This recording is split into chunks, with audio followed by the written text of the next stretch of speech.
Assalamualaikum warahmatullahi wabarakatuh. Shalom, Om Swastiastu, Namo Buddhaya, Salam Kebajikan.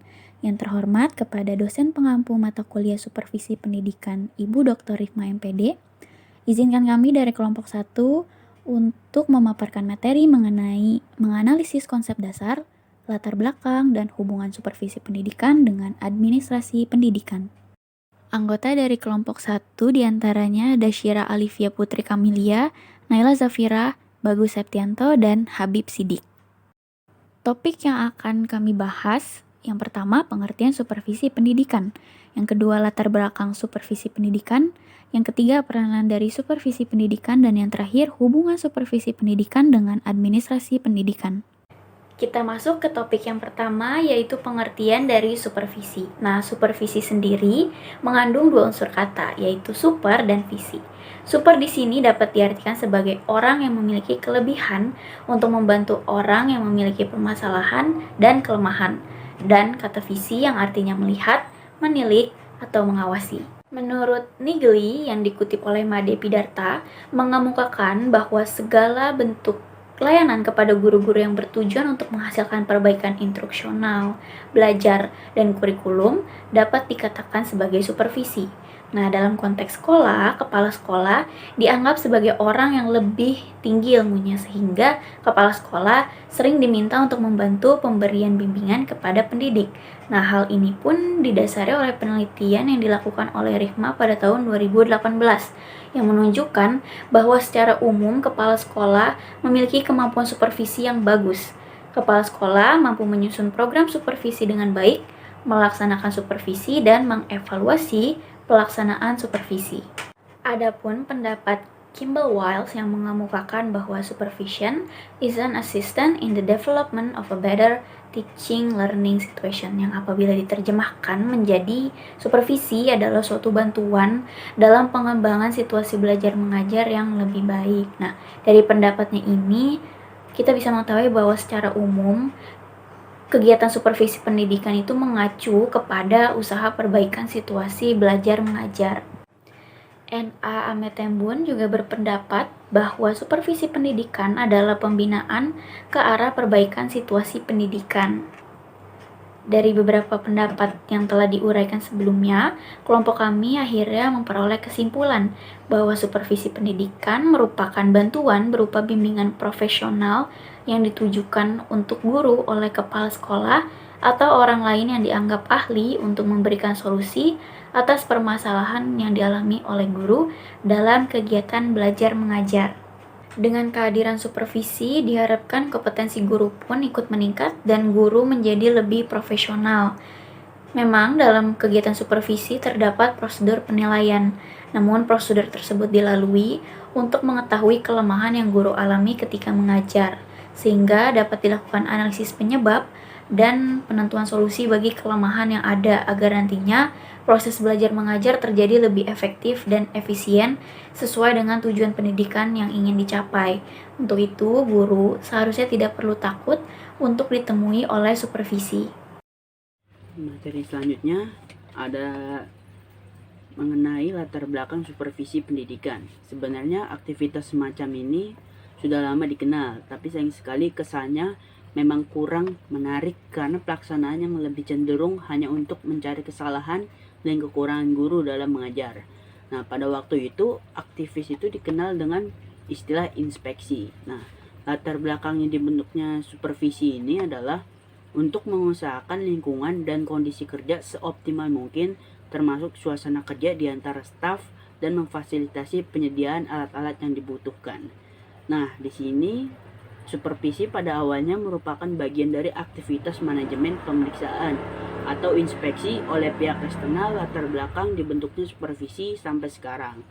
Nah, latar belakang dibentuknya supervisi sampai sekarang ini adalah yang pertama, ada mengorientasikan, melatih, membimbing, dan staf sesuai dengan kebutuhan dan mengarahkan untuk menggunakan kemampuan dan mengembangkan keterampilan baru.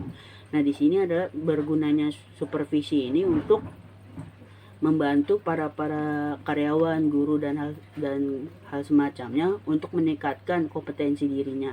Nah, yang kedua, memfasilitasi staf untuk mengembangkan dirinya.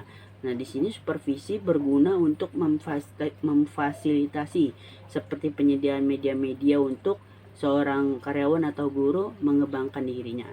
Yang ketiga, untuk menolong dan mengarahkan staf untuk meningkatkan minat, sikap, dan kebiasaan yang baik dalam bekerja. Dalam supervisi diajarkan untuk kita selalu bekerja dengan baik, disiplin, dan penuh dengan tanggung jawab. Yang keempat, memberikan bimbingan langsung kepada staf dalam melaksanakan pekerjaan. Yang kelima, mendorong dan meningkatkan perkembangan profesional secara terus-menerus dan menjamin standar pekerjaan. Jadi di supervisi ini dilatar belakangi oleh tujuan-tujuan yang sudah ditetapkan baik dalam pendidikan atau perusahaan itu harus terpenuhi. Baik, materi selanjutnya adalah aspek-aspek latar belakang. Yang pertama itu ada filosofis. Filosofis itu adalah pandangan hidup manusia secara garis besarnya dapat digolongkan ke dalam dua aliran. Yang pertama ada pikiran filsafat yaitu materialisme, dan yang kedua ada idealisme. Idealisme berpandangan bahwa alam semesta bersumber di dunia ide yang kekal dan abadi. Sedangkan di dalam kerangka berpikir materialisme ini adalah aliran yang berpandang bahwa alam adalah submateri, tunduk kepada hukum-hukum alam. Dalam kerangka berpikir filosofis seperti yang dimaksud, maka supervisi tidak dapat berkembang dalam alam berpikir pandangan hidup yang materialistis. Nah, manusia tidak memiliki kemampuan dan kebebasan untuk berbuat kreatif untuk hal yang menjadi unsur penting di dalam tugas supervisi. Yang kedua ini ada kultural. Kultural itu ada kebudayaan yang bersumber dari kreativitas manusia di dalam kehidupannya. Nah, nilai-nilai budaya ini adalah wujud kemanusiaan di dalam kehidupan manusia di dalam masyarakat. Kebudayaan selalu berubah-ubah dan dinamis, selalu maju dari zaman ke zaman, berbeda dari kehidupan hewan. Yang supervisi di sini adalah salah satu upaya yang diadakan sesuai dengan tuntutan kebudayaan yang dinamis tersebut. Yang ketiga ada sosiologis. Nah, menurut kodratnya manusia adalah makhluk sosial. Di samping sebagai makhluk individu, kepribadian manusia sebagai individu hanya dapat berkembang dalam interaksinya dengan individu yang lainnya di dalam masyarakat. Sejak lahir manusia hanya dapat hidup dengan adanya bantuan dari individu lain, yaitu seperti orang tua atau orang lain yang menggantikan fungsi orang tua. Nah, dalam kehidupan bermasyarakat, hak dan kewajiban individu diatur berdasarkan sistem pengaturan kekuasaan menurut pola demokratis dan otoriter. Nah, dalam arti ini supervisi hanya memungkinkan berkembang subur dalam pola kehidupan masyarakat yang demokratis. Nah, selanjutnya ada psikologis. Nah, kepribadian manusia ini terdiri dari kehidupan jasmani dan mental rohanianya. Nah, berdasarkan keempat psikisnya ini, tiap individu dapat belajar dan memperoleh pengalaman-pengalaman belajar yang tidak hanya pada waktu manusia muda, tapi sampai manusia itu tua. Nah, pengalaman dan memperoleh pengalaman dalam belajar ini terkoordinasi, kesadarannya tinggi, dan manusia memiliki kemampuan tersebut. Dalam hubungan ini, supervisi diterima sebagai salah satu bentuk belajar seumur hidup. Tanpa keyakinan tersebut, masuk supervisi tidak dapat diterima dan berkembang. Yang terakhir ada tuntutan pertumbuhan jabatan. Nah, berbagai bidang pekerjaan masyarakatan berkaitan erat dengan kelangsungan kehidupan masyarakat yang bersangkutan, perubahan dan pengembangan budaya sosial, dan pengaruh terhadap tuntutan pekerjaan yang dipangku dalam kehidupan bermasyarakatnya. Untuk dapat jabatan dan pekerjaan yang dipangkunya ini, dalam hubungan supervisi ini memiliki peran penting dalam kehidupan untuk memberikan bantuan secara profesional dan meningkatkan efektivitas dan kualitas kerjanya. Selanjutnya kita akan membahas terkait dengan peranan supervisi dalam pendidikan. Nah, di sini terdapat 3 pendapat ahli terkait dengan peranan supervisi dalam pendidikan. Yang pertama, menurut Hamalik tahun 2008, peranan supervisi dalam pendidikan yaitu berperan sebagai koordinator, konsultan, pemimpin ataupun kelompok atau individu, dan sebagai juga evaluator. Nah, kemudian menurut Sahertian tahun 2010, peran supervisi dalam pendidikan ini merupakan salah satu bentuk upaya untuk memberikan layanan kepada guru, baik secara individu maupun secara berkelompok dalam usaha memperbaiki pengajaran.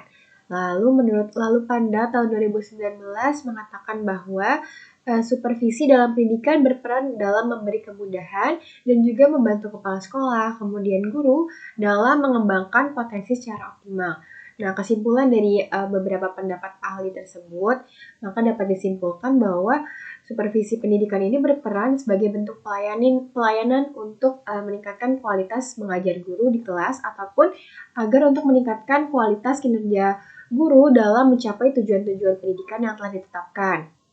Nah, supervisi pendidikan ini berperan dalam mengawasi keseluruhan kinerja guru dan juga membantu guru dalam membimbing pengalaman belajar murid. Kemudian juga dapat membantu guru dalam memenuhi kebutuhan belajar sampai kepada dapat mengevaluasi guru dari kinerja yang telah dia lakukan. Nah, kesimpulannya, supervisi ini dilakukan dalam upaya pengawasan agar tujuan, peraturan, dan standar pendidikan yang telah ditetapkan dapat berjalan sesuai dengan apa yang telah ditentukan. Kemudian terdapat menurut Sahartian tahun 2010 yaitu mengenai peran supervisi dalam pendidikan. Yang pertama itu untuk mengkoordinasikan program pembelajaran. Lalu yang kedua sebagai konsultan dalam pendidikan. Yang ketiga sebagai pemimpin kelompok dan yang keempat sebagai evaluator. Nah, keseluruhan peranan dalam pendidikan yang disampaikan oleh Sahartian ini kesimpulannya agar supervisi dalam pendidikan ini berperan untuk memastikan bahwa semua aspek pendidikan dapat berjalan dengan baik sesuai dengan standar yang telah ditentukan melalui dengan pengawasan, kemudian analisis keterampilan yang dimiliki oleh guru. Apabila memang diperlukannya adanya sebuah peningkatan dari kemampuan yang dilakukan guru dalam pengajaran, maka biasanya para pemimpin sekolah, yaitu kepala sekolah akan melakukan pelatihan ataupun perbaikan bagi para guru-guru tersebut. Sekarang kita memasuki yang mana pembahasan kita itu antara hubungan administrasi pendidikan dengan supervisi pendidikan. Nah, seperti yang dijelaskan oleh teman rekan saya mengenai tentang peranan dari supervisi pendidikan. Nah, di sini pertama yang kita harus ketahui dahulu yaitu adanya administrasi. Nah, di sini administrasi itu sebagai upaya kolektif suatu kelompok untuk mencapai suatu tujuan organisasi secara efisien dan efektif dengan menggunakan semua sarana dan sumber daya yang tersedia. Nah, dalam arti yang lebih luas, administrasi itu menunjukkan semua kegiatan sekelompok orang melalui tahapan yang teratur dan dikendalikan secara efektif dan efisien dengan menggunakan semua sumber daya dan instrumen pribadi, baik itu material maupun perasaan mentalnya yang tersedia. Nah, agar tujuan yang diinginkan tercapai. Nah, dengan adanya kegiatan administrasi pendidikan ini mencakup kemampuan untuk mengarahkan semua kegiatan operasional agar setiap orang dapat berpartisipasi dalam pendidikan untuk mencapai tujuan pendidikan. Nah, di sini juga sedangkan dari pengertian dari supervisi yaitu sebagai pengawasan terhadap mereka yang bertanggung jawab atas pekerjaan tersebut. Nah, di sini yang bertanggung jawab tersebut yaitu kepala sekolah atau administrator. Nah, karena dengan ini administrasi pendidikan dengan supervisi pendidikan itu sangat saling berkaitan, walaupun diantaranya keduanya memiliki pengertian yang berbeda. Nah, di sini administrasi pendidikan lebih condong mengarah pada kegiatan tata usaha di sekolah, mulai dari pimpinan sampai bawahan pada seluruh pihak yang terlibat di sekolah atau lingkungan pendidikan tersebut. Nah, di sini untuk supervisi itu lebih mengarah kepada pengawasan pembinaan yang dilakukan oleh kepala sekolah atau pengawasan yang ada di dalam lingkungan pendidikan tersebut. Nah, pada kenyataannya antara administrasi dan supervisi pendidikan itu tidak dapat dipisahkan, melainkan ada beberapa hal yang di keduanya dapat dibedakan. Antara lain sebagai berikut. Yang pertama di sini adanya kegiatan administrasi didasarkan pada kekuasaan. Nah, sedangkan supervisi itu didasarkan pada pelayanan dan bimbingan serta pembinaan. Nah, di sini yang kedua, tugas administrasi itu meliputi seluruh bidang tugas di sekolah, termasuk manajemen sekolah. Sedangkan supervisi itu merupakan bagian dari tugas pengarahan atau directing, salah satu sisi dari manajemen sekolah. Yang ketiga di sini adanya administrasi bertugas menyediakan semua kondisi yang diperlukan saat pelaksanaan program pendidikan. Sedangkan supervisi dia menggunakan kondisi-kondisi yang telah disediakan untuk peningkatan mutu kegiatan belajar mengajar. Nah, di sini ruang lingkup administrasi pendidikan dilihat dari pandangan sempit, yaitu pertama ada mengenal administrasi tata laksana sekolah, contohnya seperti RAPBS, laporan anggaran. Yang kedua di sini adanya administrasi guru dan pegawai sekolah. Yang ketiga di sini adanya supervisi pendidikan. Dan yang terakhir yaitu ruang lingkup pelaksanaan dan pembinaan kurikulum. Nah, dari beberapa penjelasan yang sudah saya jelaskan, bahwa administrasi pendidikan dan dengan supervisi pendidikan di sini sangat erat sekali ya, teman-teman. Sangat erat terikat, sebab di sini di dalam kegiatan administrasi pendidikan itu terdapat sebuah kegiatan yang namanya supervisi pendidikan, yang dimana dengan adanya hal tersebut supaya bisa melihat seberapa peningkatan mutu pendidikan yang terjadi di dalam kegiatan belajar mengajar. Karena tujuan dari administrasi pendidikan dan supervisi pendidikan itu untuk memajukan pendidikan di Indonesia. Sekian dan terima kasih. Assalamualaikum warahmatullahi wabarakatuh.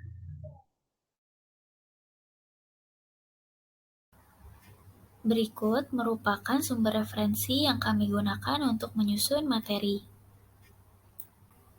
Sekian pemaparan dari kami, kurang lebihnya mohon maaf. Terima kasih. Wassalamualaikum warahmatullahi wabarakatuh.